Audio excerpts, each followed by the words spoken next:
Now the host of the Golden Age of Radio, Dick Bertel. Good evening, and with me once again is radio collector Ed Corcoran. Ed, we have a special guest tonight, don't we? We sure do, Dick. A star of the movies, television, and as we will find out in a few minutes, a big star on radio, too, Dick. Why don't you tell everybody who it is? Well, of course, we're talking about Vincent Price. Vincent, it's a pleasure to welcome you to the Golden Age of Radio.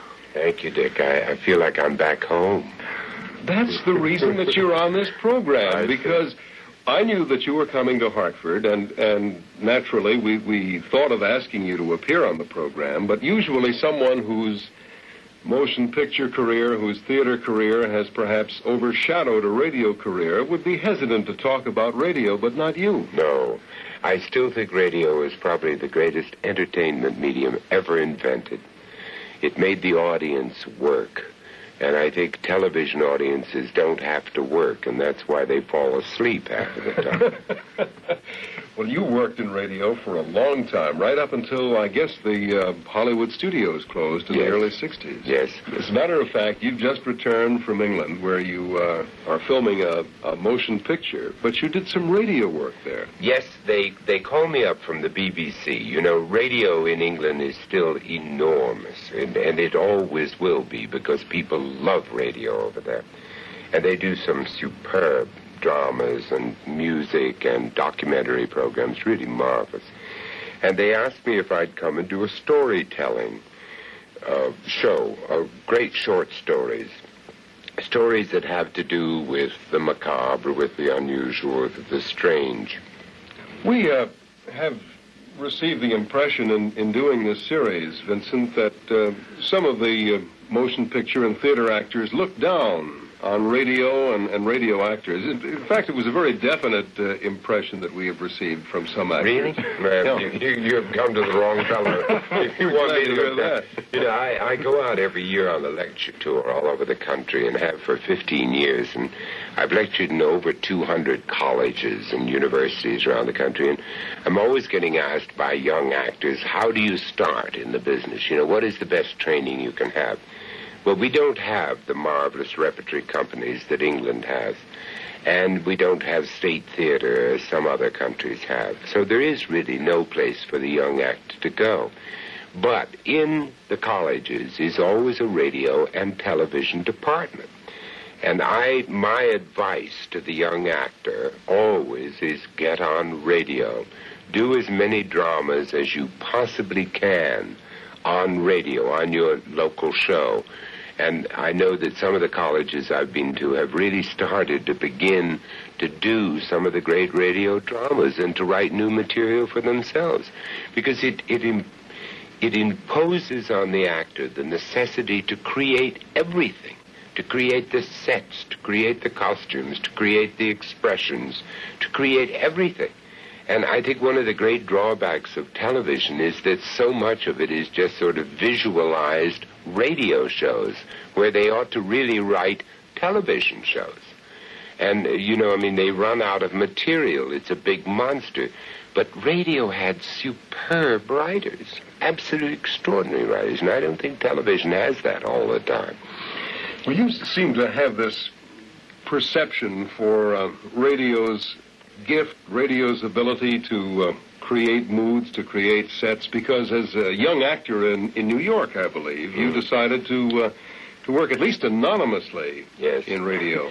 Well, you know, I was doing a play, and my first play in New York was a big hit. It was one of those extraordinary breaks that you get or you don't get, and it was a play opposite Helen Hayes, and it ran for 3 years. And there was no chance of sort of going out and doing other plays. I would go out in the summer. We'd lay off for a month, and I'd go do summer stock in Skowhegan, Maine, or all around here.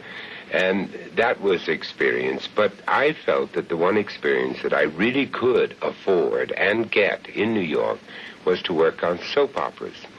And marvelous things like John's Other Wife, you know, and I mean extraordinary soap opera stories. And I would go work without a name, without anything, because I was not part of the radio group, but I could get jobs because I was in a hit play. And I would take advantage of that. And I worked on radio every single week, and maybe would do 5 or 6 shows a week. playing in these different kinds of radio dramas. And I learned my business, how you really create a part orally. And it was exciting and wonderful experience. We were talking, Vincent, before going on the air about some of the programs in which you appeared. You have some of these shows Yes. in your own collection, but one series in which you starred for some 4 years was The Saint. Yeah. And I don't believe you've heard that series in 25 years, have I you? really haven't. And, you know, there are lots of people around the country collecting old radio shows and putting them on tape and really bringing them up in sound and doing a marvelous job. And I've been able to collect about, I think I must have done well over 2,000 radio shows in my life. And I don't have very many of them because it cost a lot of money to have them put on record, and you didn't get paid very much in radio. So unless it was a very special show, you didn't order it taken off the air. Of course, this takes us back to the days before tape, doesn't it, Ed? When actors, in order to hear themselves, would have to hire an outside recording studio. Oh, yes, and it was very expensive. I mean, if I had wanted The Saint taken off, it would have cost me about $60. And it was a lot of money in those days, you know, because you weren't paid that much. I did have taken off some of them. Most of the Lux Radio Theater, which was all the actors gave their services to Lux Radio Theater because it was then given to the Motion Picture Home and Motion Picture Relief. And they always gave us the recordings of those, and I have all the ones I did with Betty Davis and Herbert Marshall and really superb actors, that great memories they are. Vincent Price doesn't have to go any farther to hear The Saint, does he? No, we have a very Can't good Can't believe it. opening theme, the commercials, the whole bit, Dick. And it's really a great show, and I think the theme itself should turn back the clock a few years.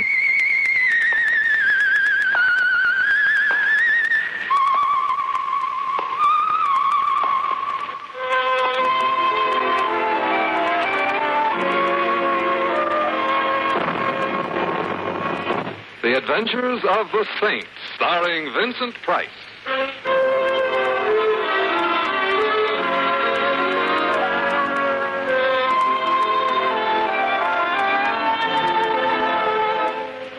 The Saint, based on characters created by Leslie Charteris and known to millions from books, magazines, and motion pictures. The Robin Hood of modern crime now comes transcribed to radio, starring Hollywood's brilliant and talented actor Vincent Price as The Saint. They say each man kills the thing he loves. And so I have killed you, my love. But the cruel, merciful knife which parts our flesh shall bring us yet together, in a together which is forever. I am ready, officer.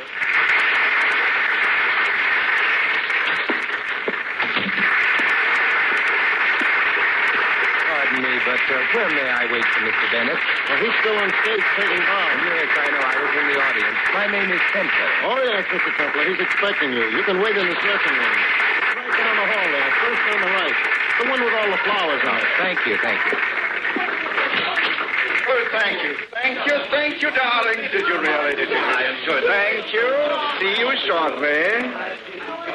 Mercer. Come in, my dear.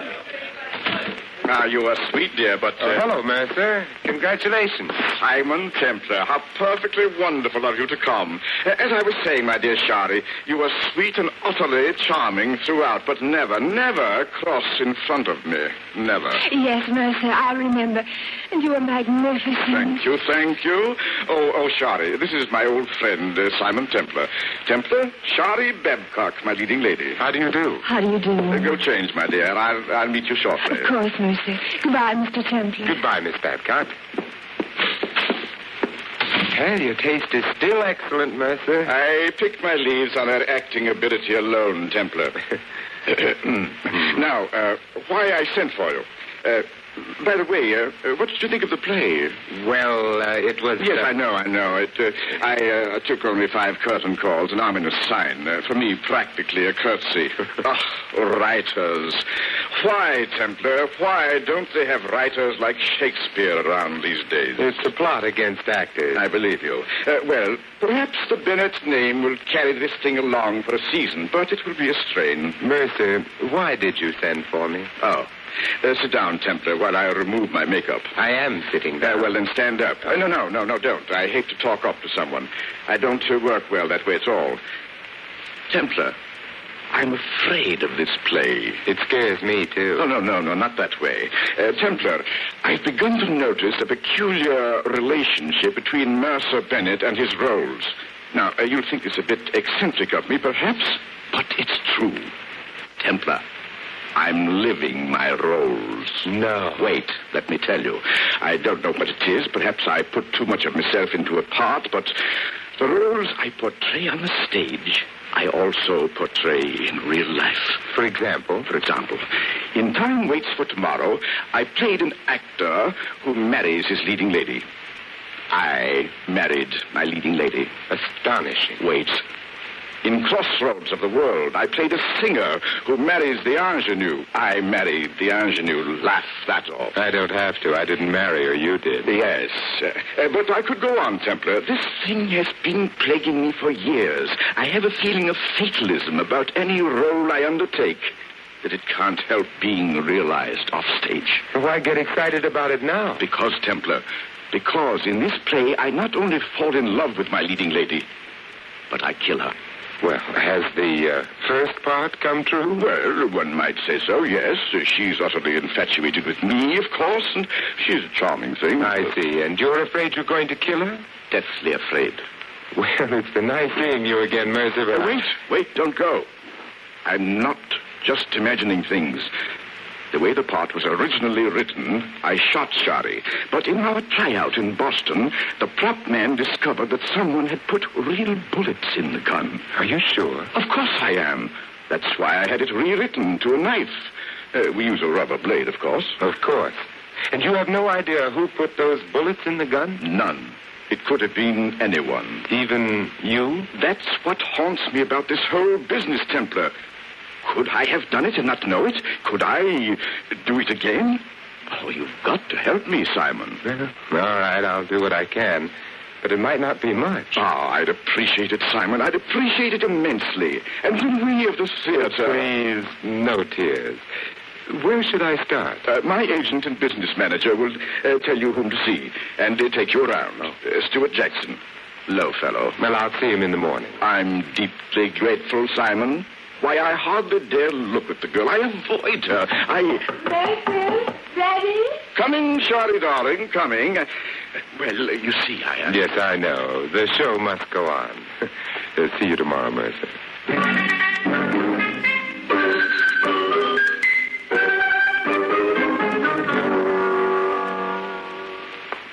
Well, of course, you appeared in so many of the anthologies, Lux Radio Theater, of course, because you were in so many of the movies. But what were some of the other programs that our radio audience might remember, Ed?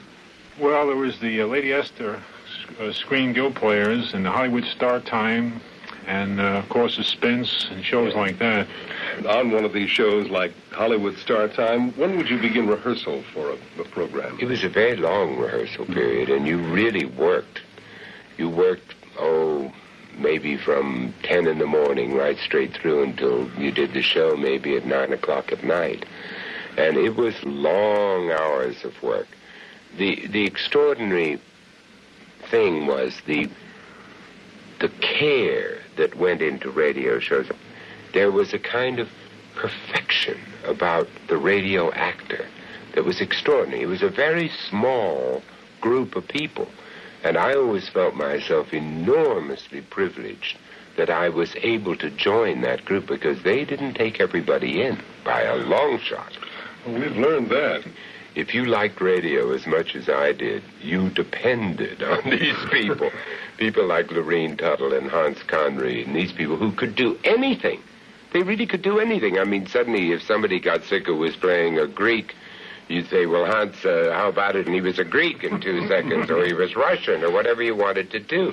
Tell the story about Lorraine Tuttle. It really is extraordinary. And, you mentioned earlier today when we were talking about that she is famous for having done so many parts on one show. It may have been this show. 20th Century Fox, when I was under contract as a movie actor to them, I had written in my contract that I wanted the freedom to do radio. Now, there was no television at that time. And they were very sticky about it. They were really kind of angry that I should want this. And I said, I feel radio is my training ground, and that's where I want to work. But they let me do it. And so, of all the contract players, I was the only one who was allowed to do it. Anytime I wanted to do it, and it didn't interfere with their films.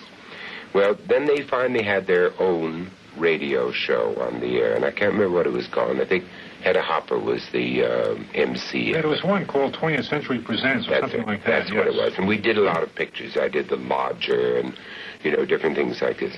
Anyway, there was one show where they had 2 little starlets, little pretty girls who were very sweet and who were up-and-coming stars. And they were on the show, and then there was one of their character women on the show, and none of them could do radio, because radio is not just getting up and reading. It is acting, And they couldn't do it. And Lorene was playing the mother on it. So after about 2 days of rehearsal, they suddenly told one of the little starlets that she would have to go, so Lorene took that part. Then about another day, and they got rid of the next little starlet, and Lorene took her part. And it ended up with Lorene playing, I think, 5 or 6 different parts. Incredible. And it ended up, Lorene was a great friend of mine, and she had been the leading lady on The Saint for a long, long time with me.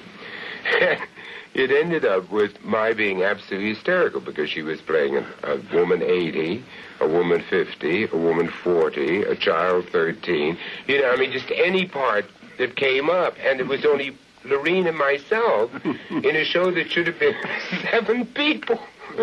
And I finally had to work on a separate mic because I couldn't look at her. Because she changed the whole characterization. Absolutely brilliant she was. Brilliant. You mentioned The Lodger in our conversation a few minutes ago, and I see that on Hollywood Star Time, Ed, Vincent Price appeared as in both The Lodger and Hangover Square, and I'm thinking back to the fact that you did not appear in either film. No. It was Laird Cregar. I did Laird's first film with him, which was a thing called The Hudson's Bay was the name of it. And Laird and I became very great friends, and then he died, very young. I think he was only 31 or something. And he had done The Lodger, and he had done Hangover Square. And after he died, I think that's when they did these shows on the air. So I got to play the parts. And it was an extraordinary feeling playing a part that was that much identified with that man. That started off a career of the macabre. Haven't you kind of gone in that direction ever since? Not all the time, but many roles are geared that way. Yeah, sort of. Either that or comedy. I love comedy. And it's very easy to turn the macabre into comedy, Right. It really is. I think perhaps if those films that I have done that have been horror films have been successful, it's because I have a little bit of tongue-in-cheek. Because I think I've got to find them as funny as the audience does sometimes. Let's frighten our listeners for just a moment or two as we present Vincent Price in The Lodger. Your choice is sure with 2 great names, Frigidaire and General Motors.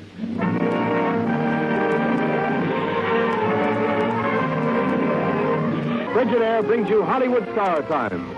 Today we present The Lodger, starring Vincent Price. Today with Mr. Price, you will hear the noted Hollywood radio actress, Kathy Lewis.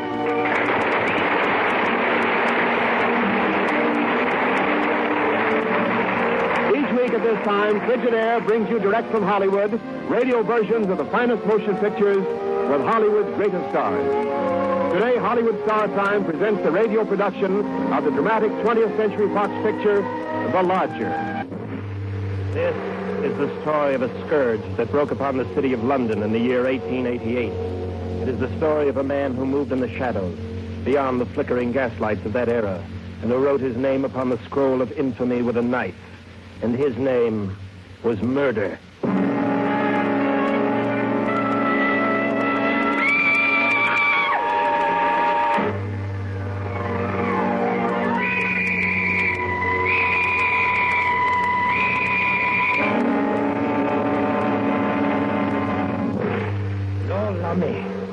She's dead. Jack the Ripper. Again.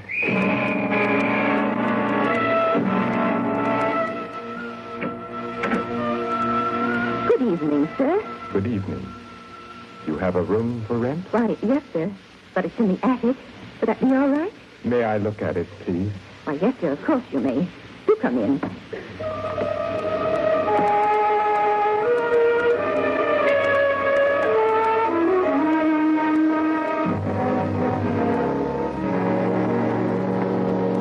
Seems very suitable. Of course, it's only an attic, made over a bit. It will do very well. I wanted a place where I could do a little experimental work. Experimental work? Yes, I'm a pathologist, a sort of medical scientist. Oh. The room will do very well, except for those pictures on the wall. The pictures? They're actresses, I believe. Why, yes. Would you mind taking them down, please? Why, not at all. But wouldn't it look fair? No, I have a small portrait of my brother with me. It's the only picture I've ever cared for. My brother was a genius. I loved him very dearly. He need not have died. Oh, I'm sorry. Well, I only hope you don't object to actresses, because there's one in the house. Oh, really? My niece Kitty. She's been making a name with her dancing, and now she's going to open at the Royal Piccadilly next week with her own company. Interesting. Kitty Langley and her girl. I'll take this room. You've no idea how much it means to me to find just the place I need. It's a relief. A very great relief. This is like a refuge. Quiet.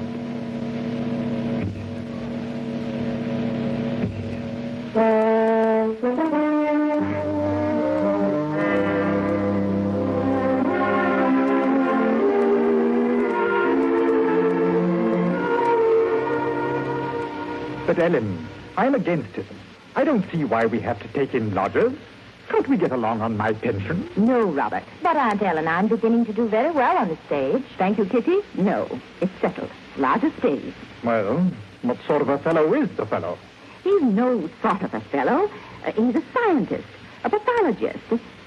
What's a pathologist? It's something like being a doctor, Auntie. Well, come to think of it, he does carry a little black bag, just like a doctor's. Now he's here, I'm glad he's here. Yes, there was another Jack the Ripper killing last night. Funny how the Ripper always picks on women. Well, I'll feel safer now, too, Aunt Ellen, with the lodgers out.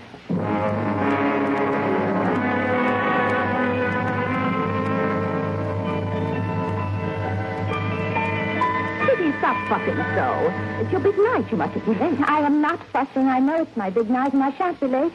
Where are my flowers? Oh, good evening, ladies. Oh, good evening, Mr. Slade. I found this corsage on the table at the landing. I brought them down to you. Oh, thank you. I was coming down for an evening stroll, and there it was. Wouldn't you like to see my show tonight? I've a pass for you. Thank you, Miss Langley, but I may be out late tonight. I heard you come in very late last night, too. Yes, I enjoy the night. I'd like to go down to the river. The river? At night? Have you ever put your face close to the soft, dark water and let the water flow over your hands? Deep, dark water is full of peace and quiet. It cools and cleanses. It washes away dirt and rot and decay. It washes away evil. Don't you think that Kitty looks charming? Yes, charming. The woman subtle of heart. What's that? Scripture. Solomon. Behold, there met him a woman, subtle of heart. I must go now. Good evening, and good success, Miss Langley. Thank you, Mr. Slade. What a strange man. Somehow he seems lonely and lost. Yes, all of that. And rather fascinating, too, somehow.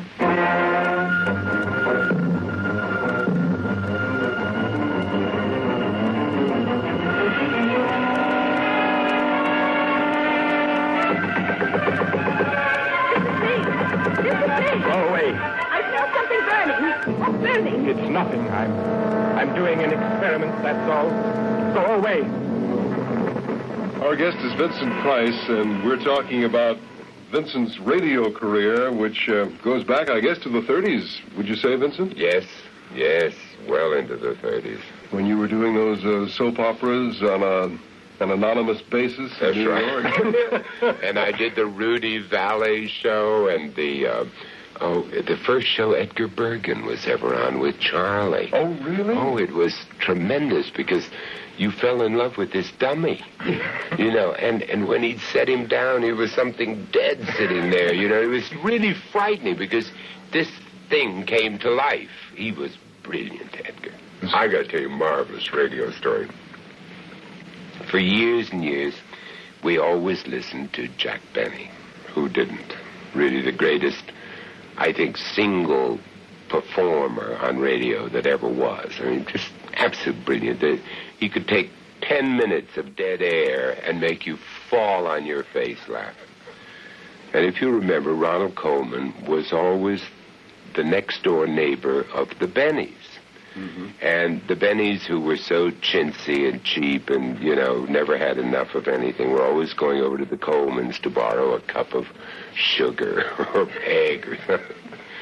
So anyway, lap dissolve a few years. This shows you how much in love with radio I was. I did a film with Ronald Coleman, and he and his wife asked my wife and myself over to dinner. And we knew where Jack Benny lived. We'd always known where Jack Benny lives, one of the sort of landmarks of Hollywood. So we got in the car, all dressed up, went down, went next door to Jack Benny. Went up to the front door, next door to Jack Benny, rang the bell and said, Mr. and Mrs. Coleman are expecting us, because they didn't live there at all. Not at all, nor did we know where the hell they lived. And we finally had to call the Screen Actors Guild to find out where the Colemans lived.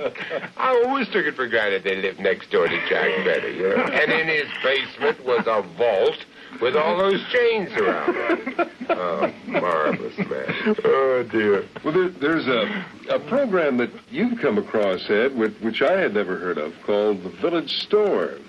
Yeah, this is I guess it was Edward Horton and also Jack Haley, and this is Vincent in a comedy role here. Straight, a little comedy, a little different than some of the other roles we played for him this evening.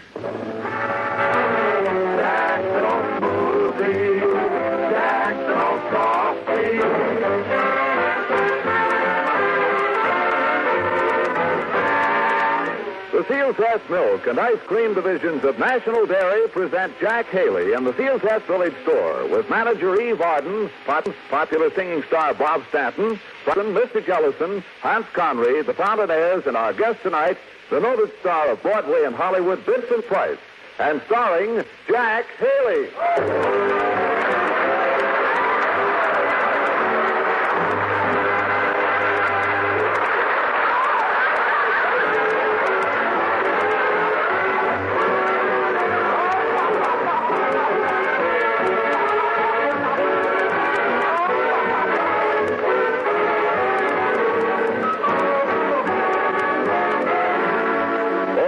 Few days, Jack Haley has noticed that Eve has been acting strangely. Jack is concerned about it, but he has his business to take care of, and as we look in on the Seal Test Village Store, we find him waiting on a customer. Here's your order, Mrs. Ellis. Will that be all? I think so. How much is it? I'll figure it up on the adding machine. Let's see now. You have 2 lamb chops, a quarter of a pound of bacon, and a small box of soap chips.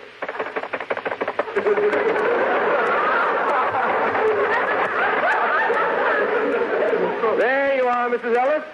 By the way, Mr. Haley, I'm not one to talk, but during the past week I've noticed something very peculiar about Miss Arden's acting. You too, huh? Well, what have you noticed? Well, every time I come in, she thinks she's a different movie star. Yes. One day she was talking like Betty Davis, the next like Olivia de Havilland. Oh, that's nothing. Yesterday she thought she was Ingrid Bergman. If I were you, I'd take Miss Arden to a psychiatrist. Yeah, but how can I do it without her suspecting I think there's something wrong with her? Oh, here comes Miss Arden now. If I were you, I'd humor her. Yeah, whoever she thinks she is today, I'll play along with her. Hello, Eve. Hello, Jack. Good morning, Ingrid. Ingrid, please, I give you one more chance. Falling in love again. Never wanted to. Don't know what to do. I'm stupid. Now she thinks she's Marlene Dietrich. That time.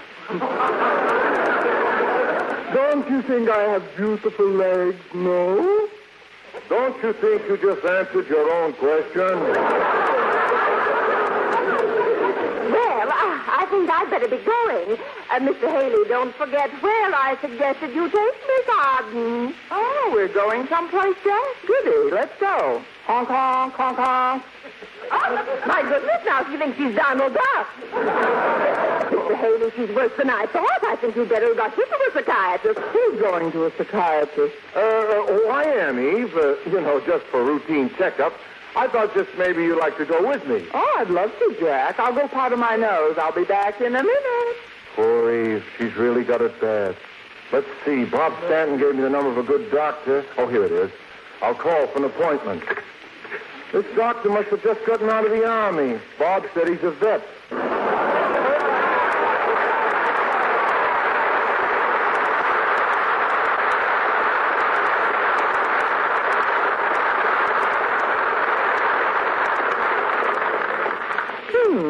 I wonder if Vincent Price was afraid to be alone with me.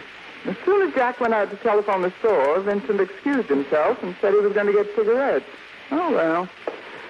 I'll get one of his magazines on the desk and... Oh, look at this skull. Ooh, why do doctors have these things around the office? I'm back, Eve. Where's Vincent, I thought? Eve, that skull! What have you done to poor Vincent? Where's the rest of them? Why did you do it? Why did I... Well, if you must know, he said he was head over heels in love with me. I wasn't interested in his heels, so I just took his head. Oh, Jack, this is just a skull. Vincent went down to get cigarettes. Oh, thank goodness. I was afraid that in your condition you might have... My condition? Wait a minute. Just who is here to be examined? Well, frankly, Eve, you are. You've been acting strange lately, imitating movie stars and... Oh, here comes the doctor now. Hello, doctor. How do you do? That'll be $5, please. Good day.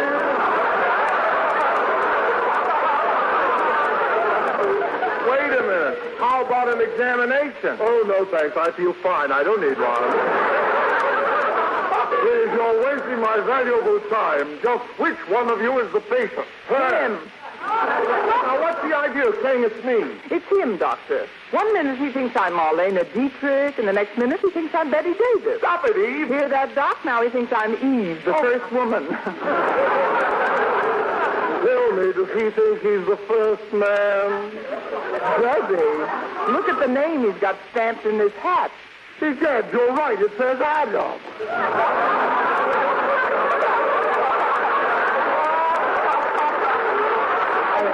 I told you who I am, and I am promotion in here. Oh, it's Vincent Price. He'll tell you who I am. Vincent, will you please tell the doctor who I am? Well, how can I? I just mentioned I don't know you from Adam. Don't say that!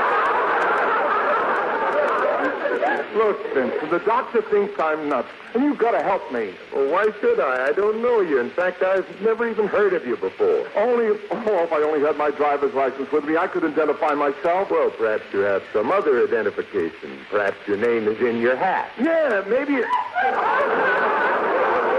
What are you, a wise guy or something?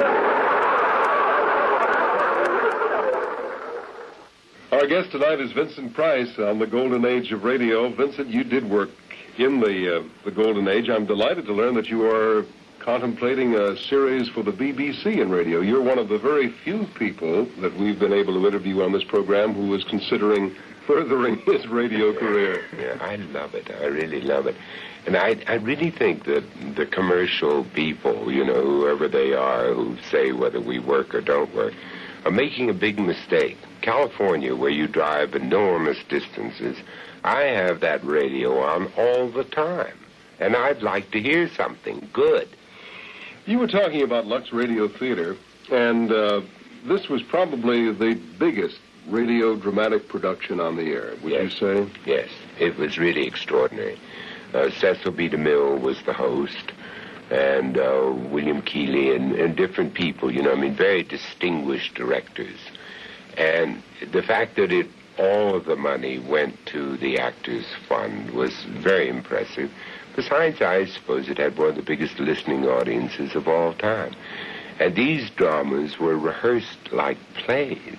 You rehearsed a full week.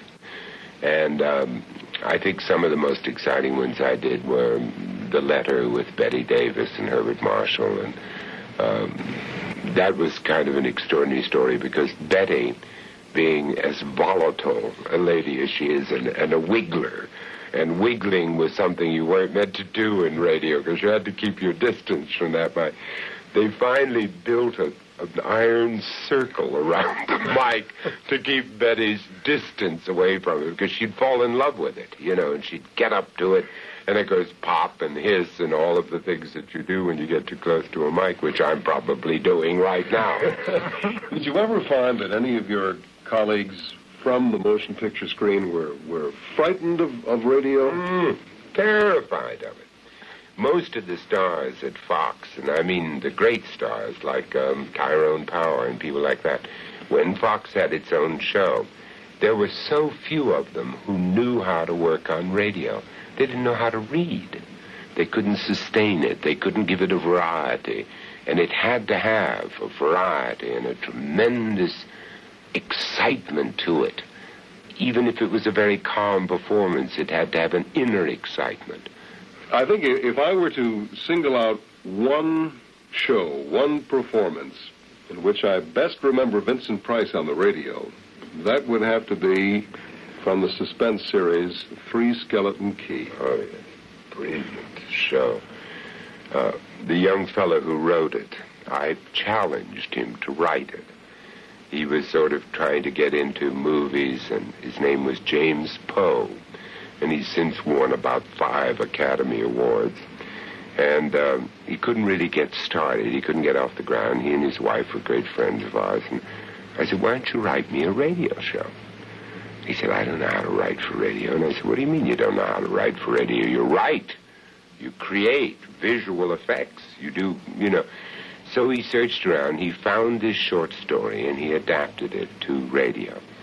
And it really made his reputation, this story, because it became one of the great radio shows ever done.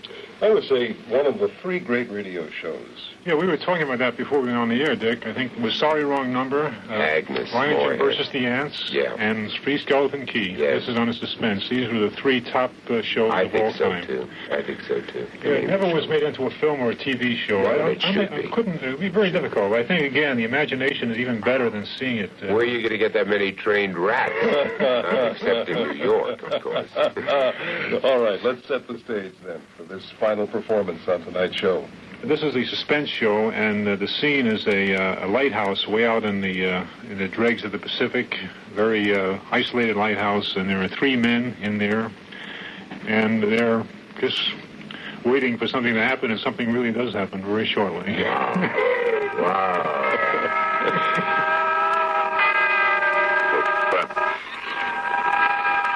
Three Skeleton Key, starring Vincent Price. A tale well calculated to keep you in suspense.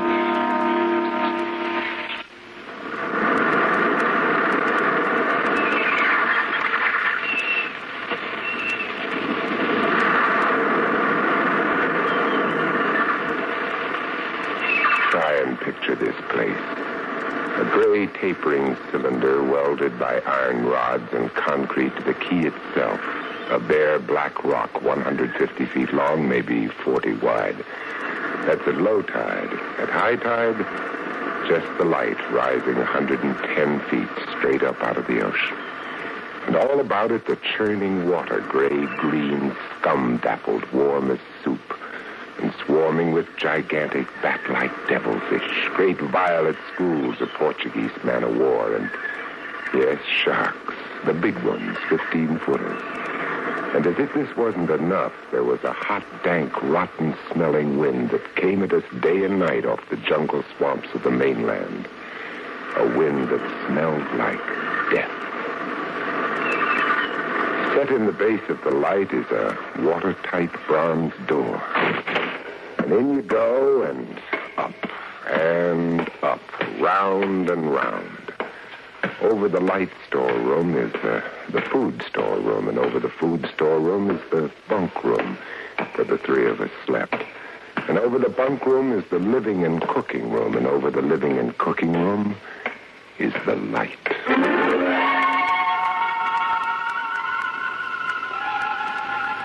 She was a beauty, balanced like a ballerina on the glistening steel axle of her rotary mechanism. My companions in the light were an odd and opposite pair.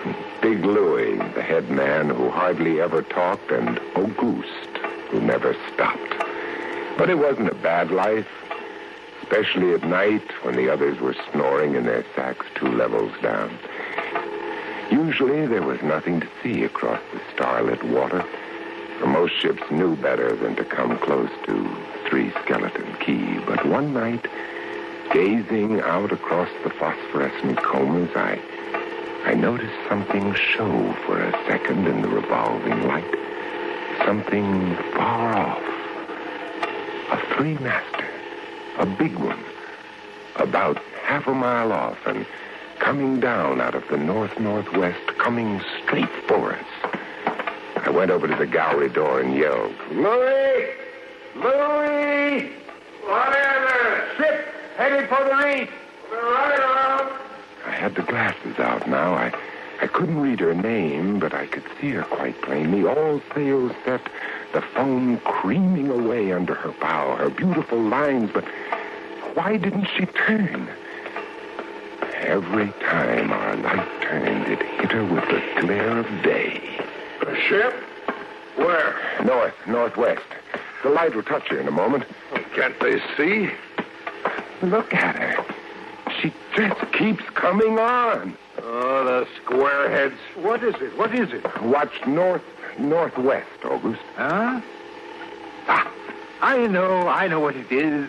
The Dutchman. The Flying Dutchman. She is derelict. That's it. Derelict? Abandoned. Crew left her for some reason or other, but instead of sinking, she's gone on, running before every wind. She'll not run long. Not with these reefs to break her up. Beautiful ship. Now, why would men leave a beautiful ship like that? Impossible. Absolutely impossible. What? Here, take my glasses. They're stronger than yours. All right. What is it you're... Froze in my throat. The decks were swarming with a dark brown carpet that looked like a gigantic fungus, but undulating, and on the masts and yards were hundreds, no, thousands, no, I don't know, an inestimable number of tremendous rats.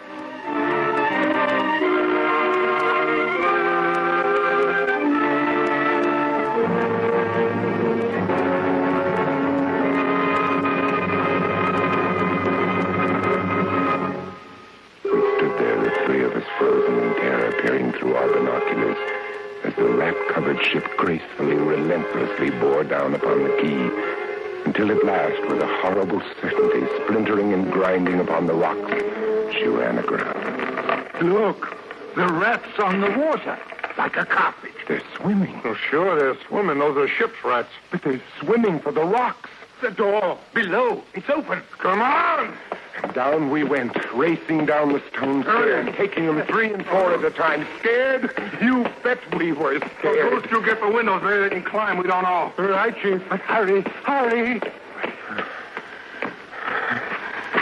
You see them? No. Yes, I do. Where? Up at the other end of the rock. Look at them, me! And they smell us. Here they come. Close the door. I can't. It's stuck. Oh, here. Let me. Oh, move, you move.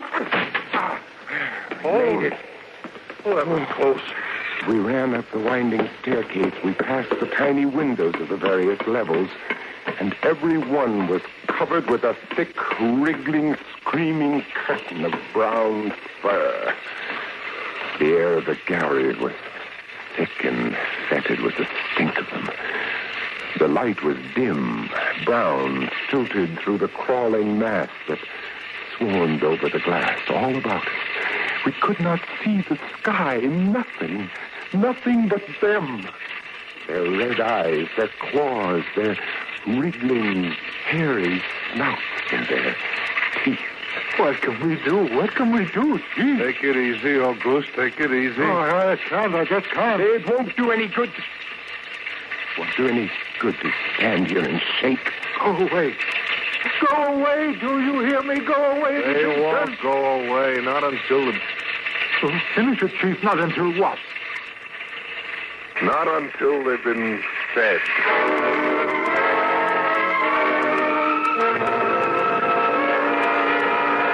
That's a frightening story. Oh, I enjoy listening to it every time I hear it. And I have a copy myself, as you know, Ed.